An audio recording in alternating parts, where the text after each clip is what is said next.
Good evening, everyone. Welcome to Biology Solutions with Suraj Prakash. Today is a great day. आज का topic again another series of animal kingdom में हमने last time किया था phylum Chordata, उसके characters किए थे और आज हम क्या करने वाले हैं, आज हम उसकी classification, let us start the classification and classification includes the sub phylums. Classification में क्या आ गया? सब फाइलम्स। नाउ अगर हम क्लासिफिकेशन की बात करें तो यहां पर आपको there are three subphyla. There are three subphyla. अब वो तीन सबफाइला कौन से हैं? Let us write down here. Number one is urochordata, जिसकी आज हम बात करेंगे। इसके बाद number second it is Cephalochordata, इसकी हम भी बात करेंगे, इसको अच्छे से लेंगे, टॉपिक्स इंपॉर्टेंट है। और यहां पर हमारे पास लास्ट आ जाता है, इट इज वर्टिब्रेटा। वर्टिब्रेटा, तो तीन यहां हमारे पास फाइलम यहां दिखाई दे रहे हैं। अब देखिए यहां पर ये जो पहले दो हैं, these are also known as, हम इन्हें क्या कहते हैं? These are known as protochordates. ये हमें ध्यान में रखना होगा, प्रोटोकॉर्डेट्स कहा जाता है या और एक्रैनिएट्स कहा जाता है। इसकी एक वजह है, इसकी एक वजह है और वजह बड़ी सिंपल है कि देखिए प्रोटोकॉर्डेट्स यानी यहां पर किसी तरह के अगर देखा जाए तो जो भी स्ट्रक्चर्स कॉर्डेट कैरेक्टर्स हैं वो एम्ब्रियोनिक स्टेज पर हैं, एडल्ट स्टेज पर नहीं है, एक कैरेक्टर को छोड़ के। और मोस्टली इनके पास जॉज भी नहीं है, पेयर्ड अपेंडेजेस भी नहीं है, है ना, तो ये चीजें, ब्रेन भी नहीं है। तो इन चीजों की वजह से इनका नाम क्या पड़ गया? क्योंकि इनके पास कॉर्डेट के कोई खास करेक्टर नहीं है, सिर्फ एम्ब्रियोनिक स्टेजेस पे करेक्टर है और इसी वजह से क्या है, इनको क्या नाम दिया गया? प्रोटोकॉर्डेट्स। और क्योंकि ब्रेन भी नहीं है तो एक्रैनिएट्स। लेकिन दूसरी साइड अगर हम वर्टिब्रेट्स को देखें तो वर्टिब्रेट्स में क्या है कि यहां पर they have well developed chordate characters. That's why they are known as euchordates, true chordates. Or they have brain, so they are known as craniates or craniata. The subphylum is known as craniata. तो आज हम जिस subphylum की बात करने वाले हैं, let us start without wasting any time. It is the number one urochordata.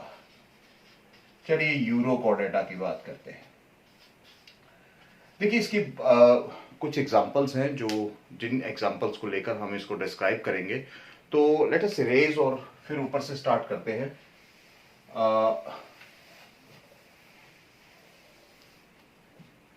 Now अब जब हम बात करते हैं इसकी यूरोकॉर्डेट्स की, तो यूरोकॉर्डेट्स कैसे एनिमल है? They are marine. देखिए मैरीन है और मैरीन के साथ साथ दे आर सीडेंट्री, यानी फिक्स्ड है। कुछ इसमें से ग्रेगेरियस भी हैं, यानी कॉलोनीज में भी इकट्ठे होकर, ग्रेगेरियस एनिमल्स यानी जो इकट्ठे किसी भी फंक्शन को करने के लिए, किसी भी काम को करने के लिए इकट्ठे हो जाते हैं, सो ग्रेगेरियस है।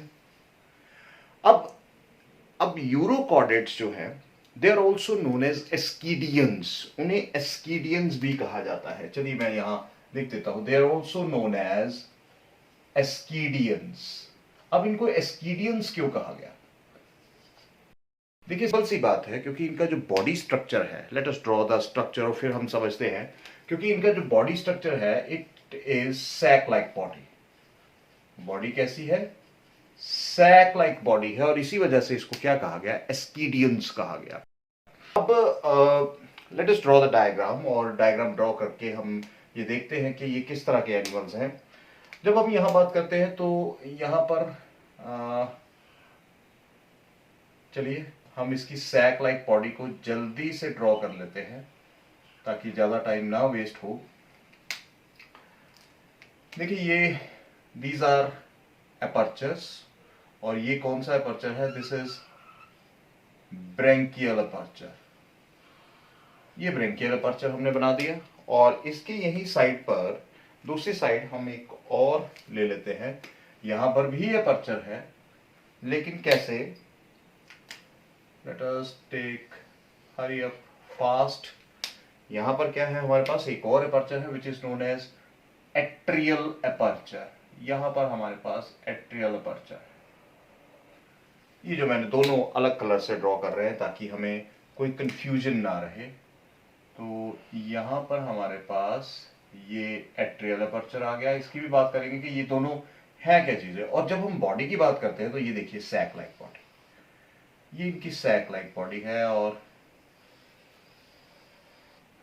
और नीचे इसके क्या होता है, यहां पर at the base there is present foot.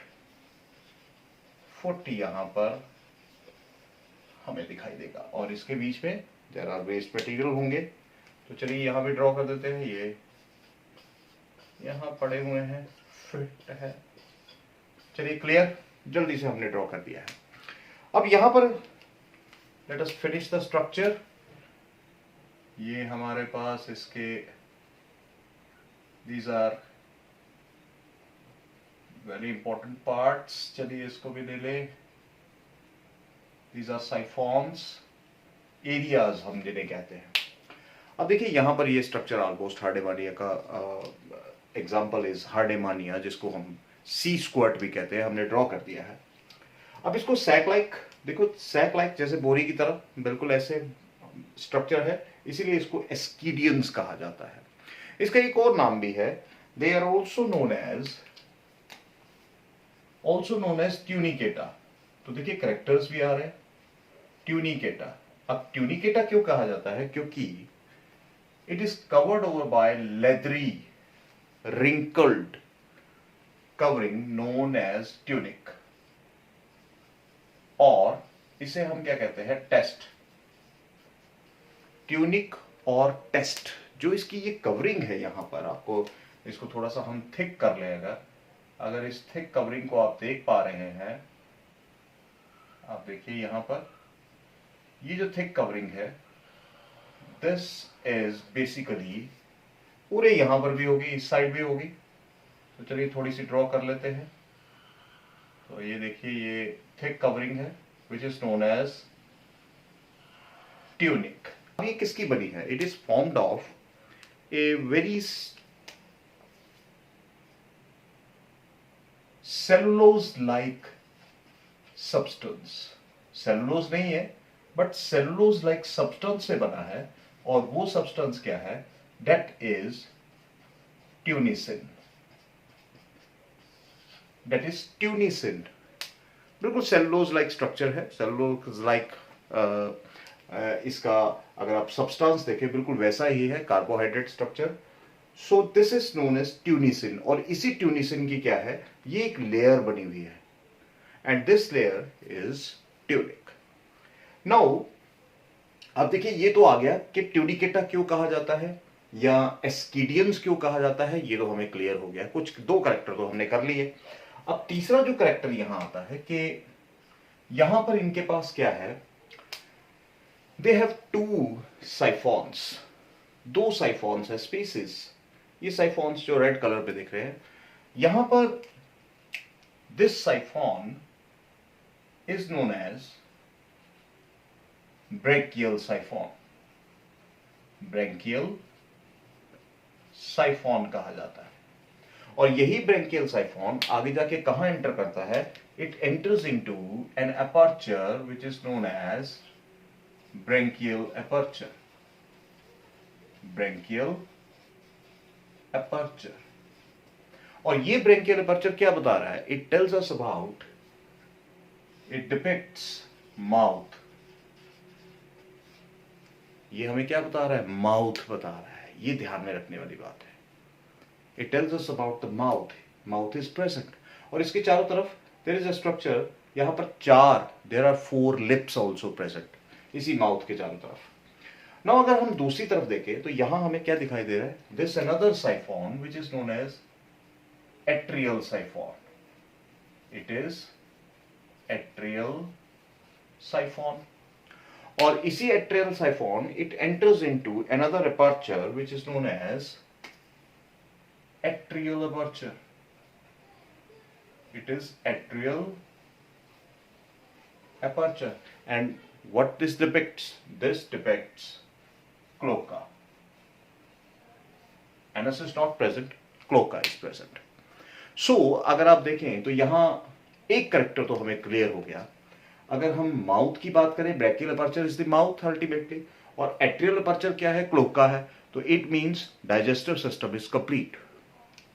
So let us write down another character. Digestive system वो कैसा है? देखिए, it is complete. तो ये भी एक इंपॉर्टेंट कैरेक्टर है. जहां तक इसकी सिलोम की सवाल है, सिलोम का सवाल है, तो यहां पर होता क्या है? True coelom is not present. बड़ी हैरानी वाली बात है. is not present. हैरानी वाली बात है कि कॉर्डेट्स में, क्योंकि यहां पर क्या है कि ectoderm, the outer covering, the ectoderm lined cavity is present. यहां वो वाली कैविटी नहीं है सिलोम वाली, यहां एक्टोडर्म लाइंड कैविटी है जिसे हम एट्रियम कहते हैं. सो ये जो है, ये कैविटी यहां प्रेजेंट है. सो ये भी एक इंपॉर्टेंट पॉइंट बन जाता है. Ectoderm cavity known as atrium is present. Atrium is present. So another important character. आमतौर पे हम इन कैरेक्टर्स को इतना ध्यान नहीं देते हैं, पर फिर भी देना चाहिए, थोड़ा बहुत तो देना ही चाहिए. तो यहां एक और चीज यहां हमें क्लियर हो गई है कि यहां सिलोम ट्रू नहीं होता. तो यहां तक अगर आप ध्यान में रखेंगे तो ये भी इंपॉर्टेंट चीज है. अब इसके बाद जब सिलोम की बात हो गई तो हम यहां ले लेते हैं कि सर्कुलेटरी सिस्टम, जो मुझे लगता है कि इसके करेक्टर हमें पता होने चाहिए. अगर सर्कुलेटरी सिस्टम अभी तक आपने देखा कि क्लोज्ड, हर जगह क्लोज्ड क्लोज्ड क्लोज, हमने ये भी कहा कि जो कॉर्डेट करेक्टर में हमने कहा था कि क्लोज्ड होते हैं, लेकिन यहां जो सर्कुलेटरी सिस्टम है that is open circulatory system. Open circulatory system है, यानी देयर आर ब्लड वेसल्स, ऐसी बात नहीं है, ब्लड वेसल्स हैं, लेकिन दे open into the spaces, sinuses में खुलती हैं. तो जहां पर भी साइनसेस हैं तो हम ये कह सकते हैं कि अगर ब्लड ओपन स्पेसेस में घूम रहा है, कहीं पे भी जाके किसी भी सर्कुलेटरी के किसी भी हिस्से में जाकर अगर वो ओपन स्पेसेस में जा रहा है तो वो कैसा होगा? ओपन सर्कुलेटरी सिस्टम होगा. तो सिंपल सा फड्डा है. ये कुछ कैरेक्टर्स हमें ध्यान में रखते हैं. फिर इसके बाद आ जाते हैं कि जब हम बात करते हैं कि ये एनिमल्स, अब आगे बढ़ते हैं कि इसके नोटोकॉर्ड, कॉर्डेट कैरेक्टर ले लेते हैं, जो हमें एनसीईआरटी पर अब आ जाते हैं. अब एनसीईआरटी की बात करते हैं. देखो, जब हम एनसीईआरटी की बात करते हैं तो नोटोकॉर्ड जो है वो कहां प्रेजेंट है? It is present in the, notochord कहां प्रेजेंट है? Notochord is present in the tail of the larva. देखिए, टेल ऑफ द लार्वा में नोटोकॉर्ड प्रेजेंट है. It is present in the tail of the larva. और जब ये adult बनते हैं नेचुरली, अब देखिए हम एक यहां पर इसको एक और पॉइंट ले लेते हैं कि there is retrogressive metamorphosis. Retrogressive metamorphosis. अब ये क्या है? ये भी सोचने वाली बात है कि रेट्रोग्रेसिव मेटामॉर्फोसिस क्या है. देखिए, एक होती है प्रोग्रेसिव मेटामॉर्फोसिस और एक होती है रेट्रोग्रेसिव मेटामॉर्फोसिस. प्रोग्रेसिव हो गया कि अगर कोई जब भी डेवलपमेंट होती है, ड्यूरिंग द डेवलपमेंटल प्रोसेस, अगर कोई ऑर्गन डेवलप होता है, सिंपल, अगर कोई ऑर्गन डेवलप हो जाता है जो लार्वल स्टेज में नहीं था, आगे जाके एडल्ट में वो पैदा हो गया, वो आ गया, तो उसे हम क्या कहेंगे? रेट्रोग्रेसिव. और सॉरी, प्रोग्रेसिव. उसे हम क्या कहेंगे? प्रोग्रेसिव कहेंगे. लेकिन अगर कोई ऑर्गन लार्वल स्टेज में था और एडल्ट स्टेज में नहीं है, गायब हो गया, इट इज रिट्रोग्रेसिव, उल्टी, डी ग्रोथ, डी जनरेशन, वो खत्म ही हो गया। That is retrogressive metamorphosis. तो ध्यान रखिएगा इन दोनों टर्म्स का। प्रोग्रेसिव, जहां कोई लार्वल स्टेज में अगर कोई ऑर्गन नहीं है, एडल्ट में अगर वो आ जाता है, दैट इज प्रोग्रेसिव। और रेट्रोग्रेसिव क्या है कि अगर लार्वल स्टेज में कोई ऑर्गन है और एडल्ट स्टेज में वो नहीं है, वो गायब हो जाता है या खत्म हो जाता है, दैट इज रेट्रोग्रेसिव। अब यहां कौन सी रेट्रोग्रेसिव मेटामॉर्फोसिस हो रही है? बड़े ध्यान देने वाली बात है, यहां पर जो टेल थी, जहां नोटोकॉर्ड थी, वही गायब हो गई। देखिए समझने वाली बात है, जो टेल है, जहां पर नोटोकॉर्ड प्रेजेंट थी, वही गायब हो गई। Tail is lost. Retrogressive metamorphosis में क्या हो गया? Tail is lost. तो इसका मतलब नोटोकॉर्ड क्या परसिस्ट करेगी एडल्ट में? नहीं। नोटोकॉर्ड जो है, notochord does not persist in the adult। और अगर टेल की भी बात करें तो tail does not persist in the adult, सिर्फ लार्वल स्टेज पे ही होती है। और देखिए टेल है लार्वल स्टेज पे, यहां नहीं है एडल्ट में, यहां कहीं भी हमें टेल नहीं दिख रही है। तो इसका मतलब क्या हुआ? इसका मतलब यह हुआ कि इट इज शोइंग डीग्रेसिव और रेट्रोग्रेसिव मेटामॉर्फोसिस। टेडपोल लार्वा अगर देखें तो, अगर आप फ्रॉग्स में भी देखते हैं तो इसी एम्फीबियंस में इसी तरह की होती है कि नहीं? अगर बर्ड्स में भी देखें तो उनके एम्ब्रियोनिक स्टेजेस पर अगर देखें तो दे पोजेस टीथ, लेकिन जब वो बर्ड एडल्ट होता है तो उसके पास टीथ नहीं होते। तो ये भी कौन सी डेवलपमेंट है? ये भी रेट्रोग्रेसिव डेवलपमेंट है, मेटामॉर्फोसिस जिसे हम कहते हैं। तो यहां पर ये एक इंपॉर्टेंट यूरोकॉर्डेट कैरेक्टर है, जिसे क्या कहा जाता है? It is retrogressive metamorphosis takes place. Important character, इसको तो बस आप रट लीजिए। अब इसके बाद आ जाता है, इसके बाद एक और कैरेक्टर आ जाता है कि यहां पर हमने एक कॉर्डेट का कैरेक्टर पढ़ा था कि डॉर्सल ट्यूबुलर नेटवर्क, जो अंदर से खाली है ना, अंदर से वो जो नर्व कॉर्ड है वो अंदर से खाली होती है। It is dorsal tubular hollow nerve cord, और अंदर से वो जो स्पेस होती है that is known as neurocoel. अगर आप हायर लेवल पे, ग्रेजुएशन लेवल पे पढ़े ना, तो मैं पढ़ रहा था लास्ट टाइम कि it is known as न्यूरोसील।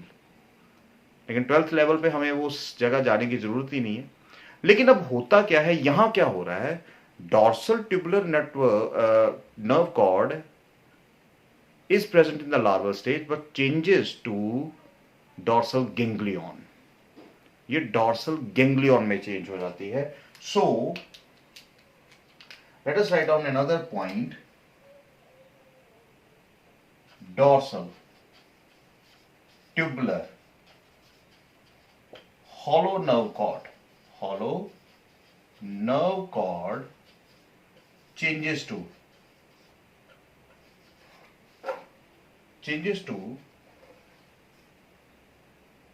dorsal ganglion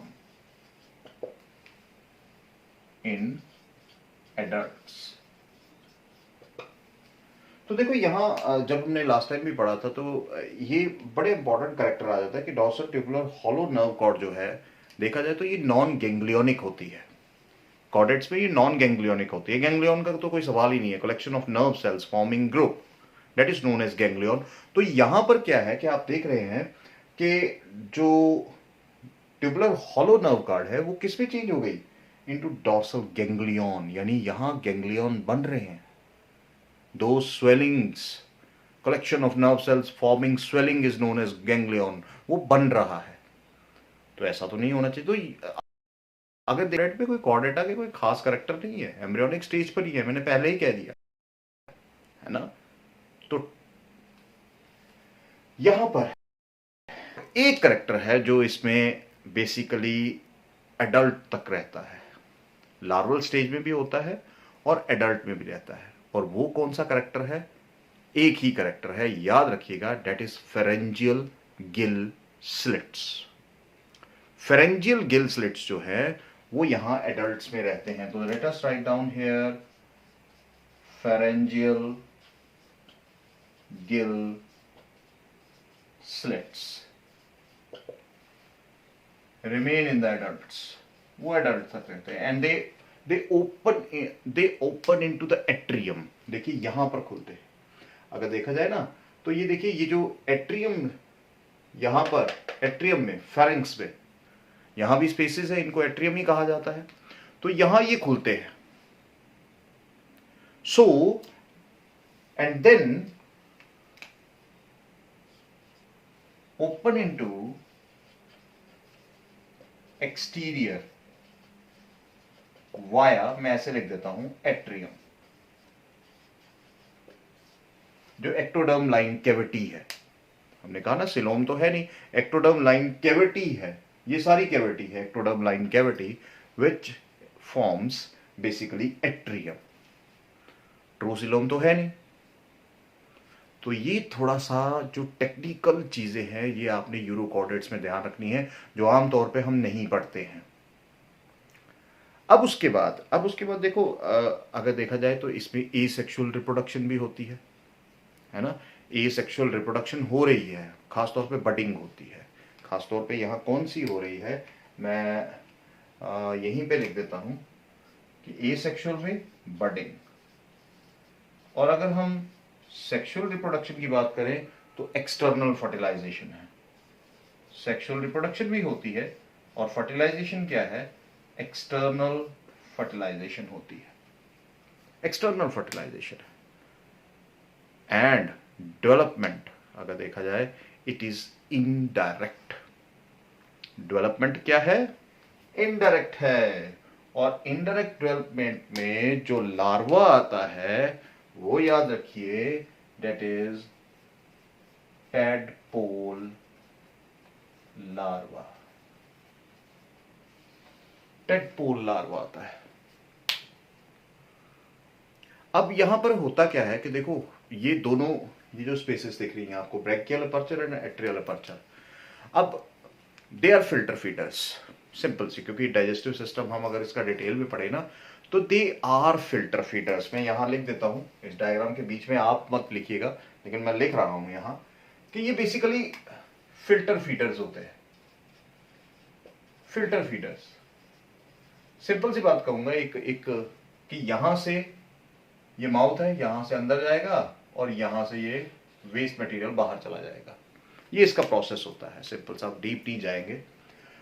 तो अब फिल्टर फीडर्स है तो यहां पर इंपॉर्टेंट एस्पेक्ट इसका क्या आता है कि जो भी खाना इनको मिलता है पानी के थ्रू ही मिलता है और वेस्ट भी इसी तरह से ये बाहर निकाल देते हैं।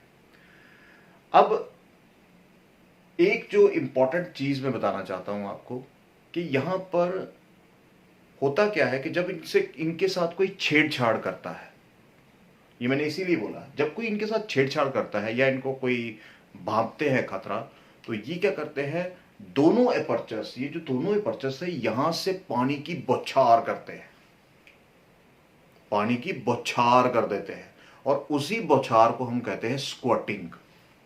और इसीलिए उस बौछार की वजह से कहा जाता है, they are also known as sea squat.